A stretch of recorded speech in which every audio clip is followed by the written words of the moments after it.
audio jungle.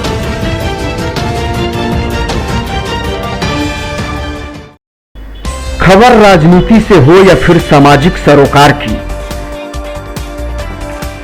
घटना दुर्घटना हो या फिर भ्रष्टाचार का मामला, जनता के मुद्दे और कानून व्यवस्था से जुड़ी हर खबर, गांव से लेकर शहर तक देखिए सच्ची खबर, पक्की खबर सिर्फ बक्सर खबर पर, क्योंकि हम हैं दर्शकों और पाठकों की पहली पसंद। नमस्कार, आप देख रहे हैं बक्सर खबर और मैं हूं रवि मिश्रा। आज अब बात करेंगे एक ऐसी कहानी की जिसमें हैवानियत भी है, इंसानियत भी है और सिस्टम की लापरवाही भी है। आपको पता है कि तमाम चीज़ों को लेकर के प्रशासन के तरफ से बड़े बड़े दावे किए जाते हैं, लेकिन जब वास्तविक समय आता है तो उनकी पोल खुलकर रह जाती है। एक ऐसा ही मामला सामने आया है जिसे जानने के बाद आप भी हैरान हो जाएंगे, परेशान हो जाएंगे। दरअसल मामला बक्सर का है। कुछ दिनों पहले एक निजी एनजीओ से जुड़े छात्र जो हैं वो बक्सर रेलवे स्टेशन पर घूम रहे होते हैं, लोगों की सेवा कर रहे होते हैं। उस दौरान उनकी नज़र एक महिला पर पड़ती है। महिला दिव्यांग होती है, थोड़ी विक्षिप्त भी होती है और असहाय भी होती है। वो महिला साधारण महिला नहीं होती है, उसके गर्भ में एक बच्चा पल रहा होता है और खुद को वो लाचार और विवश महसूस कर रही होती है। छात्रों को उन पर दया आती है और छात्र उन्हें अस्पताल पहुंचाते हैं। अब सुनिए पूरी कहानी कि जब बक्सर सदर अस्पताल में उसको दाखिल कराया जाता है तो बक्सर सदर अस्पताल में उस महिला की 2 महीने तक इलाज भी किया जाता है, लेकिन जब उसके डिलीवरी का वक्त आता है तो अस्पताल हाथ खड़े कर लेता है। जिसके बाद एक नई समस्या उन छात्रों के सामने, जिन्होंने पहले ही दरियादिली दिखाई, मानवता दिखाई और उस महिला को अस्पताल में ले जाकर उसकी इलाज की व्यवस्था कराई। लेकिन सवाल ये है कि जब अंत समय में सदर अस्पताल ने अपना हाथ खड़ा कर लिया, महिला को अन्यत्र के लिए रेफ़र कर दिया, तब छात्रों के सामने यह समस्या उत्पन्न हो गई कि आखिर अब ऐसी स्थिति में क्या किया जाए। हालांकि जब बाद में उन्होंने सलाह मांगा तो सदर अस्पताल की तरफ से ये ज़रूर कहा गया कि आप इसे निजी अस्पताल में ले जाइए। जिसके बाद उस महिला को शहर के ही एक निजी अस्पताल में, गोलंबर के पास जो विश्वामित्र अस्पताल है, उसमें महिला को दाखिल कराया गया। मामला काफ़ी क्रिटिकल था क्योंकि जो महिला थी वो दिव्यांग थी, वो खुद से चल नहीं सकती थी, पेट के बल चलती है, इसलिए उसकी देख रेख करना, उसको संभालना और ऐसे क्रिटिकल समय में ऑपरेशन से बच्चे को जन्म दिलवाना, ये किसी काम जो है वो कोई आसान काम नहीं था। हालांकि जब विश्वामित्र अस्पताल में उसे लाया गया तो वहाँ के चिकित्सकों ने इसे चैलेंज के रूप में स्वीकार किया और महिला की डिलीवरी कराई। क्या कुछ कह रहे हैं विश्वामित्र अस्पताल के जो चिकित्सक हैं, जो ऑनर हैं, डॉक्टर राजीव झा। पहले आप ज़रा उनके बयान को सुन लीजिए। वो एक दिव्यांग महिला थी। कल हमारे पास सदर से फ़ोन आया था कि एक दिव्यांग महिला का ऑपरेशन है जो कि क्रिटिकल केस था। वो दोनों पाँव से मतलब हैंडीकैप भी है और पेट के बल पे वो चलती है, वो अपने पाँव से खड़ा होकर नहीं चलती है और फुल टर्म प्रेगनेंसी था और 2 दिन से लेबर पेन था और उसका ऑब्स्ट्रक्टेड लेबर था। तो ऐसे केस में हम लोग को बेहोशी देना सबसे जटिलता होती है। तो उसको हम लोग ने बहुत सूझबूझ से किया और ऊपर वाले के आशीर्वाद से और हम लोग की टीम ने जो है सफलता भी प्राप्त किया। 9:48 पे उस माता को एक बहुत अच्छा स्वस्थ लड़का भी जन्म उन्होंने दिया। चिकित्सक के बात को सुनकर आप समझ गए होंगे कि मामला कितना पेचीदा था और वो महिला कितनी कष्ट में थी। हालांकि ये ईश्वर की कृपा है कि महिला ने स्वस्थ बच्चे को जन्म दिया, लेकिन परेशानी उसकी ख़त्म नहीं हुई क्योंकि वो दिव्यांग है, उसके पास पैर नहीं है, थोड़ी सी विक्षिप्त भी वो बताई जाती है और जिस हालात से भी फ़िलहाल वो गुज़र रही है, उसके बाद उसके सामने कई समस्या है। सबसे बड़ी समस्या ये कि उसकी देख रेख आगे कौन करेगा, उसकी सेवा कौन करेगा, उसके बच्चे का लालन पालन कौन करेगा।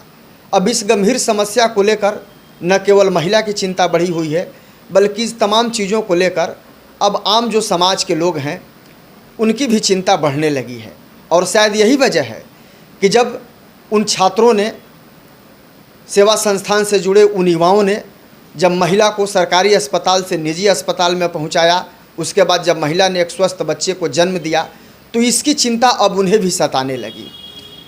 और उन्होंने साफ तौर पर कहा कि एक मानवता, एक धर्म है जिससे सबको जुड़ के काम करना चाहिए, और यही मानवता है जो उन्हें इस बात को विवश करती है कि समाज में कुछ अच्छा भी करना है। और यही वजह है कि उन लोगों ने इस तरह की दरिया दिली दिखाई, और शुरू से लेकर, यानी कि आप समझिए कि 2 महीने पूर्व महिला को इन युवाओं ने सदर अस्पताल में भर्ती कराया था, और तब से लेकर अब तक उस महिला की देखभाल कर रहे हैं। लेकिन चूंकि सवाल अब ये है कि अब चूंकि महिला ने बच्चे को जन्म दे दिया है, उसके साथ कोई परिजन नहीं है, ऐसी स्थिति में उसके आगे की जो समस्या आने वाली है उसकी निदान को लेकर के, उसकी समस्याओं को दूर करने को लेकर क्या पहल होनी चाहिए, क्या कुछ होना चाहिए, इसको लेकर के चिंता सभी की बढ़ी हुई है। पहले तो आप ज़रा इन युवाओं के उन बातों को सुनिए और समझिए कि कैसे इन्होंने एक बेहतर काम किया है जो समाज के हर वर्ग को एक सीख देती है कि मानवता, समाज की सेवा एक ऐसा धर्म है जिसे हर इंसान को करना चाहिए, और हर इंसान के मन में मानवता धर्म होनी चाहिए। पहले आप ज़रा इन युवाओं का वो बयान सुन लीजिए। सर, इनको पूरे बॉडी में समस्या है। हाथ थोड़ा सा टेढ़ा है, दोनों पैर टेढ़े हैं, ये पेट के बल चलती हैं, घसीट के ड्रैग करके खुद को चलती हैं सर। उसके बाद मेरे ख्याल से अर्धविकसित टाइप की हैं, जैसा आपने देखा भी है। कुछ चीज़ें समझ में नहीं आती, क्या बोलना है, क्या करना है, खुद ही ऐसे हिल के गिर जाएंगी बेड से नीचे, या जिद कर देंगी, रोना शुरू कर देंगी। और जब मिली थी तो इनका कोई वारिस नहीं था, हम लोग खाना देते थे, ये खाती थी। तो किसी सज्जन ने बताया कि पेट में इनके बच्चा है 6-7 महीने का। घबरा गए हम लोग, क्या करें। तो काम तो हम लोग का था नहीं, ऐसा कुछ ऑफिशियली सरकार ने ऑथराइज़ किया नहीं है, फिर भी एक मानवता के नाते उनको हमने भर्ती करा दिया कि चलो वहाँ रहेंगी, डॉक्टर से बात करके देख रेख होगा। और इनका जो अब जो भी हो, कौन आदमी था कौन हैवान था पता नहीं है सर, लेकिन अब जो है सो है, उसके बारे में चर्चा क्या करनी है, आगे देखना है हमें, कौन था, क्या किया, चला गया। अब इसके आप लोग हैं, पूरे बक्सर के लोग हैं, पूरे बिहार के लोग हैं, और जो करना चाहते हैं इसके लिए करें लोग आके। हम लोग तो कर रहे हैं सर, अपना बेस्ट दे रहे हैं, जिम्मेदारी लिए हैं तो सर इसे पूरा करेंगे। तो जब महिला को हमने भर्ती कराया, उनसे इमोशनल अटैचमेंट भी हो गया, छोड़ के जा भी नहीं सकते थे, कोई नहीं था उनका। तो जब मैच्योरिटी का डेज आया कि अब बच्चा होने वाला है, तो उन्होंने कहा था कि नॉर्मल डिलीवरी हो जाएगी। फिर वहाँ से बयान आया कि रेफ़र कर रहे हैं। हम पूछे भाई क्यों रेफ़र कर रहे हैं, हम लोग कहाँ लेके जाएंगे। तो उन्होंने कहा कि इनका जो शारीरिक स्ट्रक्चर है, दोनों पैर ऐसे घुमे हुए हैं, अंदर से कई सारी पैरालिसिस टाइप की चीज़ें हैं, तो इनका स्पाइनल में कोई एनेस्थीसिया लगता है, वो नहीं हो पाएगा, हमारा एक्सपर्ट नहीं है, तो जल्दी से ले जाइए, मैच्योरिटी पूरा हो रहा है, बच्चा और जच्चा दोनों की जान को खतरा है। तो हम लोग बिल्कुल, चूँकि टेक्निकल टर्म से अनजान थे हम लोग, मेडिकल टर्म है नहीं सर, डर गए बिल्कुल। तो वहाँ से अब पता किए कहाँ जाना है, PMCH में जाने की औकात थी नहीं कि इतना जल्दी पहुँचे हम लोग एम्बुलेंस करके, वहाँ देखने वाला भी कोई नहीं था। तो पता किए प्राइवेट में होगा कि नहीं होगा, तो विश्वामित्र में आए, उसी क्रम में घूमते हुए तो जहाँ सर से बात हुई, बोले सपोर्ट किए कि नहीं, जो भी होगा मिनिमम जितना कम होगा आप लोग जो कर देंगे पैसा हम कर देंगे, कोई मेरे यहाँ से ज़बरदस्ती नहीं है। जो दवा का पैसा होगा और जो भी लगता है दवा और जो मूलभूत चीज़ें हैं उनका पैसा आप ले लीजिएगा, बाकी फ़ी वगैरह मत दीजिएगा, जो भी 10-12 से खर्चा आएगा हम कर देंगे। तो आश्वासन मिला सर, हम लोग लेके उनको वहाँ से आए। वहाँ से लेके आने के बाद अब तक उनका इलाज चल रहा, ऑपरेशन हुआ, आप जैसा कि देख रहे हैं, बच्चा हुआ, भगवान ने उनको आशीर्वाद दिया, मेहनत का फल दिया। और अब तक शाम को मिथिलेश पाठक जी ने बहुत बहुत धन्यवाद देना चाहते हैं, धन्यवाद ज्ञापन कर रहे हैं, आभारी हैं उनके। उन्होंने फ़ोन किया रात को मुझे 1 बजे कि क्या समस्या है राज बताइए। हम बोले कि भैया ये प्रॉब्लम है, तो आए हमारे यहाँ आए, उनके साथ हम लोग आए और उन्होंने पूरा आश्वासन दिया, कुछ यहाँ जो भी कहा, जो भी खर्चा आएगा हम देंगे। आपने सुना बयान भी, और आप तस्वीरें भी लगातार देख रहे हैं, और अब ये समझना मुश्किल नहीं है कि वाकई इस कहानी में हैवानियत भी है, इंसानियत भी है, और सिस्टम का ये पोल भी खोलता है। क्यों? क्योंकि आप समझिए कि महिला सशक्तिकरण को लेकर तमाम तरह के दावे किए जाते हैं, चाहे वो महिला हेल्पलाइन की बात हो, चाहे वो महिला अल्पवास गृह की बात हो, या महिला के सुरक्षा को लेकर के संबंधित बात हो, तो तमाम तरह के दावे तो किए जाते हैं, लेकिन जब समय आता है तो उसकी पोल खुल जाती है। और सबसे बड़ी पोल तो इस खबर में भी खुल गई कि 2 महीने इलाज करने के बाद भी जब क्रिटिकल समय आया तो अस्पताल ने कैसे हाथ खड़ा कर लिया। अगर निजी अस्पताल नहीं होता और ईश्वर की कृपा नहीं होती तो आज वह महिला सही सलामत नहीं होती और एक स्वस्थ बच्चे को जन्म नहीं दिया होता। बहरहाल जब ये सामने खबर आई तो जो समाज सेवी थे उनके भी जहन में ये बातें गईं, और समाज सेवी जो हैं वो भी अब इस मसले को लेकर गंभीर और चिंतित दिखाई पड़ने लगे। आपने मिथिलेश पाठक का नाम जरूर सुना होगा, आप बक्सर शहर से हैं तो वो एक समाज सेवी के रूप में जाने जाते हैं, एक व्यवसायी भी हैं। उन्हें जब इस बात की जानकारी मिले तो वो भी अस्पताल पहुंच गए। उन्होंने महिला का हाल चाल जाना, चिकित्सकों को उन्होंने कहा कि महिला के इलाज में कोई कमी नहीं होनी चाहिए, जो भी खर्चे होंगे वो मेरे तरफ से दिए जाएंगे। सबसे पहले तो आप मीडिया बंधु को हमारी तरफ से बहुत बहुत धन्यवाद है कि आप लोग इस चीज़ को पब्लिक के बीच में ले आ रहे हैं और ऐसे न्यूज़ को। और हम ये कहेंगे कि मानवता ही सबसे बड़ा धर्म है, उसके बाद परोपकार धर्म है, उसके बाद हमारी इंसानियत पहचान में आती है कि हमें क्या करना है। तो जिस तरह से हम बक्सर में काफ़ी यहाँ के लिए तो नए ही हैं, लेकिन हमें किसी तरह संपर्क किया गया। हम ख़ास तौर से उन बच्चों का धन्यवाद देता हूँ जो बच्चे कोई एक प्राइवेट अपना छोटा सा NGO चलाते हैं और पढ़ाई लिखाई करते हैं। उनके पास 100-200 रुपया भी अवेलेबल नहीं था और वो सब बच्चे रोड पर से उनको उठाकर 2 महीना पहले सदर हॉस्पिटल में एडमिट करवाए।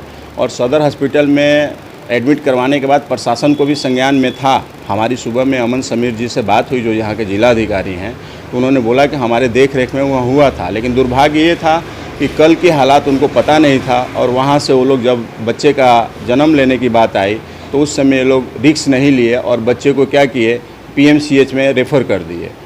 बच्चे जो थे, यूथ जो थे, जो यहाँ के कार्य देख रहे थे उनको, वो लोग किसी भी तरह हिम्मत नहीं हारे और यहाँ पे विश्वामित्र हॉस्पिटल कोई है गोलंबर पे, वहाँ ले गए लोग। लेकिन उनके पास पैसे की व्यवस्था नहीं थी, आग्रह किए लोग और किसी तरह हमसे संपर्क साधे। हमने उन लोगों को बहुत धन्यवाद दिया और रात को हम 1 बजे वहाँ पहुँचे। बच्चे का ऑपरेशन भी हुआ, बच्चे सफल से बच्चा हो भी गया और ख़ास तौर से माँ और बच्चे दोनों स्वस्थ हैं। तो हम यही चाहेंगे कि मानवता सबसे बड़ा धर्म है। हम वहाँ के सभी खर्चे उठाए हैं, लेकिन हम सुबह में यहाँ के SDM सर धीरेन्द्र कुमार मिश्रा जी से और यहाँ के जिला अधिकारी अमन समीर जी से भी बात किया। उन दोनों लोगों ने हमें आश्वासन दिया है कि हम जरूर सरकारी जो भी सुविधा होती है वो हम आपको करवाएंगे और इन लोगों का हम आगे चल के जो भी हमारे तरफ से होगा पूरी प्रयास रहेगी। तो हमें उम्मीद है कि यहाँ के जो जिला अधिकारी हैं और SDM साहब हैं ये पूरी इस पे हमारा सहयोग करेंगे। और मानवता के नाते हम पूरे जनता को, पूरे लोगों को, बक्सरवासियों को हम ये कहना चाहेंगे कि इससे बढ़ के हमारे लिए ना कोई धर्म है और ना हमारे लिए कोई फ़र्ज है। इसके लिए हम लोग एक आवाज़ बन के आने वाले फ्यूचर के लिए और ये बच्चे के लिए और ये औरत के लिए कि हम लोग मिलकर एक आवाज़ बने। और मीडिया बंधु से भी हम आग्रह करेंगे कि इसको आप लोग हमेशा ये तब तक ताज़ा रखिए न्यूज़ को जब तक कि सरकार कोई इन लोगों की व्यवस्था नहीं कर देती है। अगर सरकार आगे हमसे चाहेगी भी कि हमें बच्चे का कार्यभार और इस बच्चे का परवरिश के लिए जिम्मेवारी उठाएं, तो हम इस बच्चे की पढ़ाई लिखाई और जीवन यापन के लिए परवरिश उठाने के लिए भी तैयार हैं। समाज सेवियों के पहल के बाद एक और अच्छी तस्वीर सामने आई है कि जो मिथिलेश पाठक है समाज सेवी, उन्होंने जिले के DM से बात की है, SDO से बात की है और उन्होंने महिला के बेहतर रख रखाव को लेकर, उसके सुरक्षा को लेकर, उसके आगे के भविष्य को लेकर, उसके बच्चे के लालन पोषण को लेकर उन्होंने चिंता जाहिर की है, अधिकारियों से बातचीत की है और उन्होंने कहा है कि जब भी इस तरह के कोई मामले सामने आते हैं तो मुझे खुशी होती है कि मैं आगे आकर इस तरह के मामलों में मदद करता हूं और मदद करके मैं खुद को सौभाग्यशाली महसूस करता हूं। तो आप समझिए, मेरा मतलब किसी का प्रचार करना नहीं, मेरा मतलब किसी को बहुत ज़्यादा उनके बारे में गुणगान करना नहीं है। लेकिन अगर समाज में इस तरह के घृणित काम हो रहे हैं, समाज में अगर किसी विक्षिप्त महिला के साथ, किसी दिव्यांग महिला के साथ इस तरह का अगर घृणित कार्य हुआ है और इतने लंबे समय तक अगर महिला संघर्षों से जूझ रही है और उसके बाद उस पर कोई ध्यान नहीं देता है और जब इसके बाद इस तरह के युवाओं द्वारा उन पर ध्यान दिया जाता है, उसको अस्पताल पहुंचाया जाता है, सुरक्षित उसका जो है वो डिलीवरी कराया जाता है, जब चिकित्सक उसमें बढ़ चढ़ करके हिस्सा लेते हैं और अपनी दरिया दिली दिखाते हैं, समाज सेवी जब मामले को जानते हैं और आगे आते हैं और मदद के लिए हाथ बढ़ाते हैं, तो ये तस्वीर जो है वो समाज के लिए सुखद तस्वीर है। और इस चीज़ को समाज को जानना चाहिए, क्योंकि समाज को इन चीज़ों से प्रेरणा लेनी चाहिए कि अगर कोई तकलीफ़ में है तो उसकी मदद करनी चाहिए। क्योंकि आप समझिए कि जो चिकित्सक हैं या समाज सेवी हैं या जिन युवाओं ने उस महिला को अस्पताल में पहुंचाया, वो महिला उनकी रिश्तेदार नहीं है, लेकिन फिर भी उन्होंने मानवता को दिखाया और उन्होंने मानवता धर्म का पालन किया और आज वो महिला जिंदगी और मौत से निकलकर खुद को सुरक्षित महसूस कर रही है और उसने एक सही बच्चे को, यानी कि स्वस्थ बच्चे को भी जन्म दिया है। कुल मिलाकर ये जो कहानी है वो एक तरीके से मानवता को शर्मसार करने वाली भी है। कहीं न कहीं इस खबर में हैवानियत भी दिखती है और अंत में इस खबर में इंसानियत भी दिखती है। तो हर तरह के लोग इस समाज में हैं, लेकिन हमें अपनी भूमिका कैसे निभानी है इसको अपनी जिम्मेवारी के रूप में हमें तय करना होगा और हमें अच्छाई के लिए एक हाथ एक कदम आगे बढ़ाना होगा। तभी इस समाज का भला होगा, तभी इस देश का विकास होगा, तभी इस राज्य के इस देश के जो लोग हैं वो खुद को खुश महसूस कर सकेंगे। क्योंकि एक नहीं, दो नहीं, लाखों नहीं, करोड़ों में भी ऐसे आपको लोग मिल जाएंगे जो लवारिस हैं, बेसहारा हैं, गरीब हैं, जिनके सामने 2 वक्त की रोटी के मुहताज हैं, जिनके सामने इलाज के पैसे नहीं हैं, जो असहाय हैं। ऐसे लोगों की अगर मदद कर पाते हैं हम, तो निश्चित तौर पर ये किसी पुण्य से कम नहीं होगा। बहरहाल आपसे भी मेरी अपील होगी, बक्सर खबर की ये अपील होगी कि आपको भी कहीं अगर ऐसे लोग मिल जाएं तो उनकी मदद ज़रूर कीजिए। और इस खबर में जिन लोगों ने भी सामने आकर उस महिला को मदद की है, वैसे लोगों को बक्सर खबर सलाम करता है और सभी लोगों को दिल से धन्यवाद करता है। आपको अगर हमारी ये खबर पसंद आए तो इसे ज़्यादा से ज़्यादा शेयर कीजिए, ज़्यादा से ज़्यादा लाइक कीजिए और चैनल को सब्सक्राइब करना बिल्कुल मत भूलिए, ताकि ज़्यादा से ज़्यादा लोगों तक खबर पहुँचे और लोगों के जहन में ये बात आए कि इंसानियत से बढ़कर कुछ भी नहीं है और इंसानियत की सेवा ही सबसे बड़ा धर्म है। नमस्कार।